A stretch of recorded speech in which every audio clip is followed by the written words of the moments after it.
Empreenda Assim, o podcast sobre empreendedorismo e negócios da Associação Comercial e Empresarial de Maringá. A arte de negociar se alcança com muito treino e disciplina. E para desenvolver esta aptidão, existem técnicas e metodologia desenvolvidas com base em conceitos científicos. Explica o especialista em negociação avançada e facilitador em cursos e treinamentos na Assim, Edivaldo Eliezer Gomes da Silva. Edivaldo é o convidado desta edição do podcast Empreenda Assim. Edivaldo, muito obrigada por participar do podcast Empreenda Assim. Eu que agradeço. O conceito popular de negociação, quem não chora não mama, é uma falácia? Engana-se quem pensa que negociar é uma habilidade nata que não precisa ser desenvolvida? Essa é uma situação bastante complexa e muito comum que encontramos no perfil da maioria dos vendedores, mas que também está presente na maioria dos profissionais que atuam na área de compras, tanto para produtos como serviços. E onde está a causa disso? Quando nascemos, aprendemos desde os primeiros minutos a negociar para sobreviver. Alertamos por meio do choro que estamos com fome, que temos cólicas, ou mesmo que troquem a nossa fralda para ficarmos quentinhos. Durante a nossa infância, utilizamos esse mesmo artifício como mecanismo de barganha para conseguirmos algo em troca. E daí ocorrem aquelas birras que deixam os pais estressados, irritados e que, por fim, acabam cedendo, querendo encerrar a situação, às vezes até constrangedora. E na vida adulta, ainda fazemos uso desse mecanismo, como chantagem emocional em nossos relacionamentos, com os nossos filhos, com amigos, sempre em busca de alcançarmos nossos objetivos. E quando ingressamos na profissão de vendas ou em compras, levamos esse conceito e essa cultura enraizada dentro de nós e acreditamos que, se deu certo até agora, poderá dar certo sempre. É aí que está o grande problema. Negociar não implica em apenas chorar para mamar, ou explicando melhor, pedir, pedir, pedir para conseguir. Barganhar faz parte do processo. Porém, a evolução tecnológica também nos fez evoluir como profissional. Hoje tomamos decisões baseadas em informações, análise de dados e em comportamentos de outras pessoas. Temos todo tipo de informação a um clique. Negociar se tornou uma arte. Por isso é uma habilidade que exige muito estudo, dedicação e desenvolvimento profissional. Negociar compreende saber lidar com diferentes perfis comportamentais, com poder e influência, com persuasão e uma excelente comunicação assertiva. Negociar requer saber, requer dominar e reconhecer as necessidades da contraparte. Também é importante fazer um bom planejamento e gerenciamento de tempo, bem como saber tomar decisões em conjunto que tragam benefícios ganha-ganha. Eu sempre digo que a maior das habilidades e a competência número 1 que deve ser desenvolvida pelos negociadores é a capacidade de ouvir.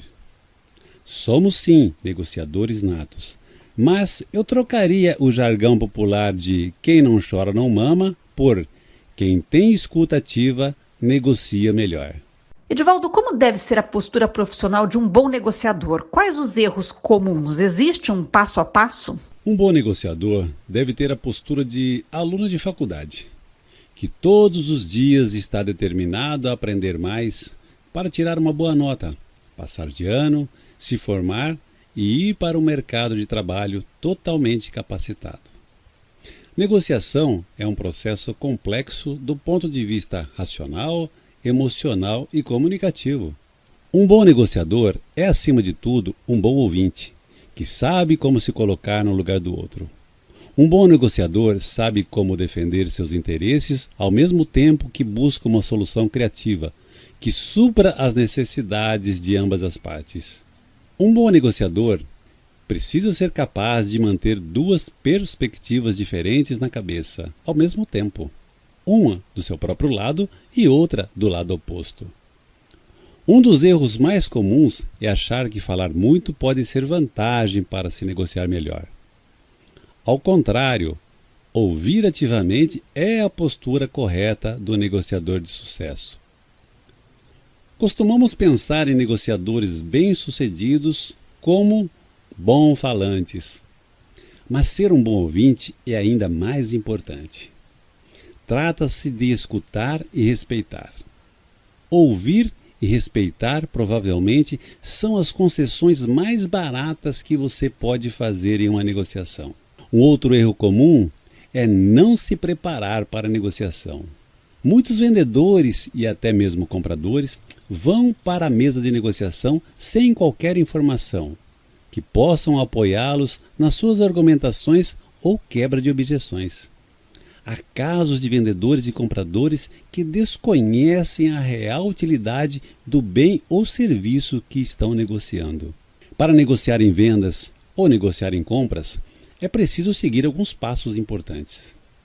O primeiro passo é a preparação, que é tão importante quanto a negociação.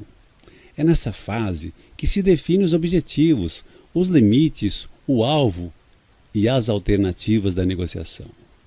É nessa fase que se elabora as táticas e estratégias que auxiliam a identificar os pontos favoráveis e desfavoráveis que podem ajudar ou atrapalhar o processo de negociação. O segundo passo é a apresentação em si. Nesse momento, é importante a disciplina, a concentração, a escuta ativa, a comunicação assertiva, o uso correto da linguagem verbal e corporal e, acima de tudo, o interesse em atender às expectativas de ambas as partes. O terceiro passo, e que ainda é ignorado por muitos profissionais, é a conclusão da negociação, com análise e avaliação de todo o processo. Saber o que deu certo ou errado, verificar as falhas ocorridas, os comportamentos de ambas as partes e, principalmente, medir se os resultados foram ou não alcançados. A autoavaliação é muito importante nesse processo. A literatura especializada oferece conhecimento sobre a habilidade de negociar? Os cursos e treinamentos são importantes? Sim, o processo de negociação pode ser aprendido por meio de literaturas e cursos. Um bom negociador está em constante treinamento e altamente capacitado para dominar as técnicas. Afirmo novamente que negociar é uma arte e uma ciência a ser estudada. Em meio às competências do negociador estão o conhecimento de mercado e da concorrência, da interpretação de dados, e logística e da cadeia de abastecimento. Temos que falar também da inteligência de mercado, da análise de custos, de precificações, de rentabilidade, lucratividade, do atendimento ao consumidor e da experiência com o cliente. É bom lembrar também que é importante que o negociador saiba analisar indicadores e fazer o gerenciamento do mix de produtos, tanto na compra como na venda. O bom negociador também deve ser um especialista no produto ou serviço que está negociando. Deve saber lidar com gente e suas emoções. Precisa planejar e administrar o tempo e suas rotinas diárias. Também precisa conhecer legislações internas da sua própria empresa e a cultura das outras empresas e da contraparte que irá negociar. Mais do que ler livros, é importante participar de cursos e treinamentos e capacitações que contribuam para o desenvolvimento de competências por meio da interação. Afinal, os instrumentos básicos se enquadram em capacidades comportamentais, como a percepção, comunicação, linguagem mental e corporal, e a criatividade é muito importante.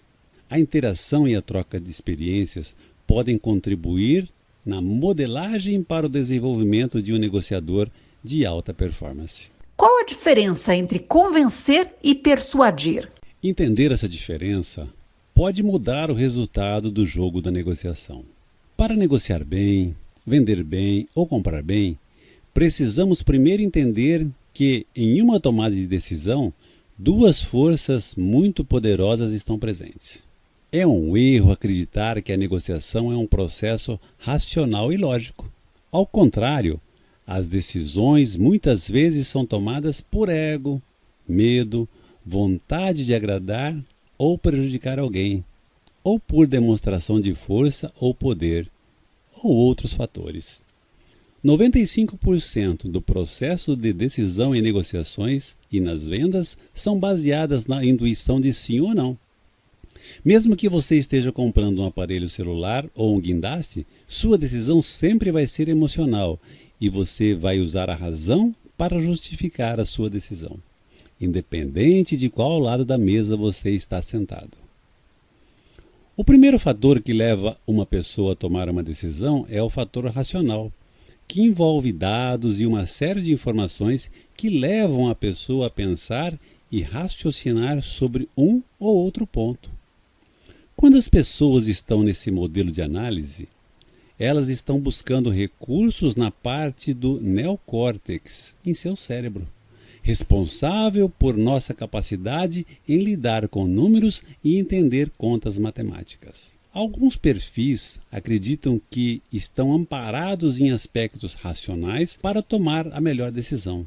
Com isso, podemos afirmar que, para convencer uma pessoa, será mais fácil quando utilizarmos fatores racionais, dados, números e informações, pois dessa forma teremos como provar as nossas argumentações. O segundo fator que leva à tomada de decisão é o fator emocional. É o hemisfério do cérebro caracterizado por capacidades mais abstratas, impulsivas e subjetivas. É quem comanda a capacidade de compreender e produzir sutilezas da fala, como a mudança no tom de voz, para indicar sentimentos. Está associado a emoções, intuições e criatividade. Quando os negociadores de alta performance querem persuadir a outra parte, tocam em pontos que provocam sentimentos e emoções, sensibilizando a parte, que ficará propensa a aceitar com mais facilidade o acordo proposto.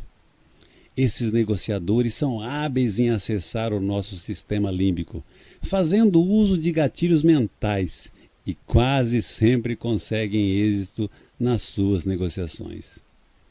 É importante ficar atento aos canais de comunicação da contraparte, para que possamos, ao longo da negociação, ajustar os melhores recursos, alcançando assim os nossos objetivos. Edivaldo, muito obrigada por participar do podcast Empreenda Assim. Eu que agradeço. O podcast Empreenda Assim conversou com um especialista em negociação avançada e facilitador em cursos e treinamentos na Assim, Edivaldo Eliezer Gomes da Silva. Obrigado, ouvinte e associado, por acompanhar o podcast Empreenda Assim. Até a próxima.